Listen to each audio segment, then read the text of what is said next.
बंगाल में एसआईआर पर बवाल थमने का नाम नहीं ले रहा। सीएम ममता बनर्जी ने मुख्य चुनाव आयुक्त के खिलाफ सुप्रीम कोर्ट में अर्जी डाली। आरोप यह है कि एसआईआर में लगातार गड़बड़ियां हो रही हैं और इसके लिए मुख्य चुनाव आयुक्त ज्ञानेश कुमार जिम्मेदार हैं। टीएमसी ने पहले से ही सुप्रीम कोर्ट में एसआईआर के खिलाफ अर्जी डाली हुई, जिस पर 4 फरवरी को सुनवाई हो रही है और इस बीच सीएम ममता की एक और शिकायत से सियासी पारा चढ़ चुका है। बरेली से निलंबित सिटी मजिस्ट्रेट अलंकार अग्निहोत्री काशी के दौरे पर रहे, जहां पर उन्होंने शंकराचार्य अवि मुक्तेश्वरानंद से मुलाकात की। अलंकार अग्निहोत्री ने नए यूजीसी नियम और शंकराचार्य के अपमान का हवाला देते हुए इस्तीफा दिया था, जिसके बाद से यूपी सरकार ने उन्हें निलंबित कर दिया। कुछ पहले उनकी शंकराचार्य से फोन पर बात भी हुई थी। अपने इस्तीफे के बाद से वो लगातार केंद्र और राज्य सरकार पर निशाने साध रहे हैं। आंध्र प्रदेश के विजयवाड़ा में हिंसक भीड़ ने पूर्व मंत्री के बंगले में आग ली।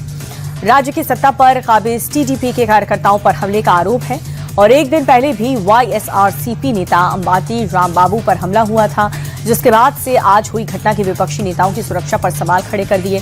तस्वीरों में कहीं भी आगजनी तो कहीं तोड़फोड़ करती हुई भीड़ दिख रही है। पूर्व मंत्री जोगी रमेश के घर पर हमले से इलाके में टेंशन का माहौल है।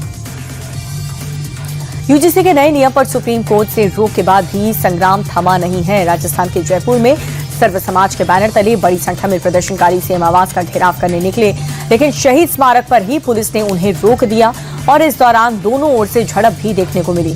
पुलिस की सख्ती के बाद जैसे तैसे हालात पर काबू पाया गया। फिल्म निर्देशक रोहित शेट्टी के घर पर हुई फायरिंग की जिम्मेदारी लॉरेंस बिश्नोई गैंग ने ली है। बिश्नोई गैंग के बदमाश शिवम लोंकर ने आरजू फेसबुक पोस्ट कर गोलीबारी की जिम्मेदारी ली और धमकी देते हुए कहा कि ये तो अभी छोटा सा ट्रेलर है, अगर आगे हमारी बात नहीं समझी और नहीं मानी तो अगली बार गोली घर के बाहर नहीं अंदर चलेगी। वहीं पुलिस ने इस पूरे मामले में 4 संदिग्धों को हिरासत में ले लिया है। बिहार के जमुई में प्रतिमा विसर्जन जुलूस के दौरान 2 पक्षों में शुरू हुआ विवाद हिंसक झड़प में बदल गया।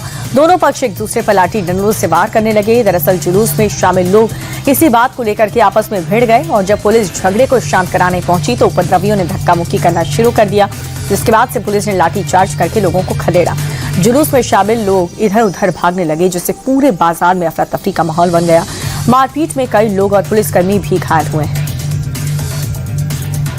पुणे के बिजनेसमैन सूरज बिहारी हत्याकांड का एक सीसीटीवी फुटेज सोशल मीडिया पर तेजी से वायरल हो रहा है। मरंगा इलाके में हुई इस वारदात की जड़ में इंस्टाग्राम पर एक लड़की के पोस्ट को लेकर के हुआ मामूली विवाद सामने आया। वायरल वीडियो में देखा जा सकता है कि किस तरह सूरज बिहारी पर बाइक सवार ने गोलियां बरसाई।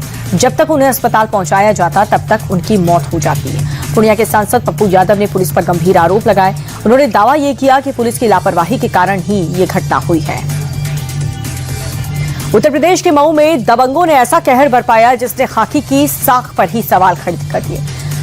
मामला अकबरपुर गांव का है, जहां पर जमीन पर कब्जा कर चुके दबंगों ने पुलिस के सामने पीड़ित शख्स को जमकर के पीटा। आरोपियों के सामने महिला गुहार लगाती रही, पुलिस भी तमाशबीन बनी रही, लेकिन लाल टी शर्ट वाले दबंग का रौब कम नहीं हुआ। वीडियो सामने आने के बाद पुलिस की इमेज पर भी कई सवाल उठ रहे हैं। राजस्थान के धौलपुर में भारत हॉस्पिटल में 20 से 25 लोगों ने डॉक्टर और स्टाफ पर हमला कर दिया। लात घूंसे, हेलमेट और कुर्सियों में जम करके मारपीट की, जिसका वीडियो सोशल मीडिया पर तेजी से वायरल हो रहा है।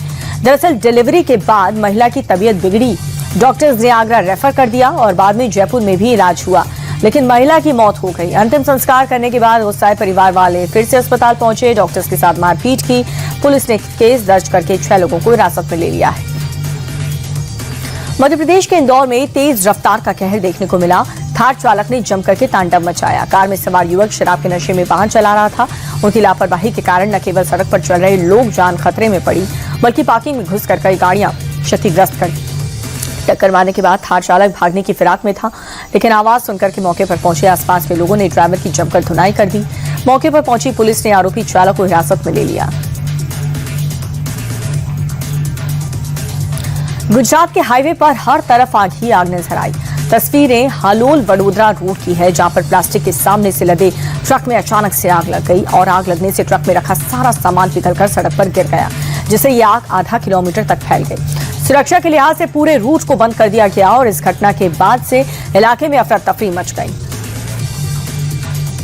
बीच सड़क पर फोन का इस्तेमाल करना जानलेवा साबित हो सकता है। गुजरात की सूरत की यह तस्वीर आपके रोंगटे खड़े कर देगी। ध्यान से देखिए, पिंक कलर की साड़ी पहनी महिला फोन का इस्तेमाल कर रही है। अचानक से ट्रैक्टर रिवर्सल लेता है और महिला को पूरी तरह से कुचल देता है। महिला को कुछ समझ पाती उससे पहले ही वो ट्रक के चक्कों के बीच फंस चुकी थी। गनीमत ये रही कि समय रहते महिला को बचा लिया गया। ओवर स्पीडिंग जानलेवा है, लेकिन कुछ लोग नियम की अनदेखी का थ्रिल समझते हैं। तस्वीर मध्य प्रदेश के भिंड की, जहां पर तेज रफ्तार कार डिसबैलेंस होकर डिवाइडर को तोड़ते हुए पलट गई। हादसे में कार का जो हाल हुआ उससे अंदर बैठे लोगों की कंडीशन समझी जा सकती है। कार चलाने वाले शख्स की मौके पर मौत हो गई और एक शख्स गंभीर रूप से घायल हो गया। वीडियो में जो लोग कार में सवार मदद कर रहे हैं और वो खुद भी इसी कार में सवार थे।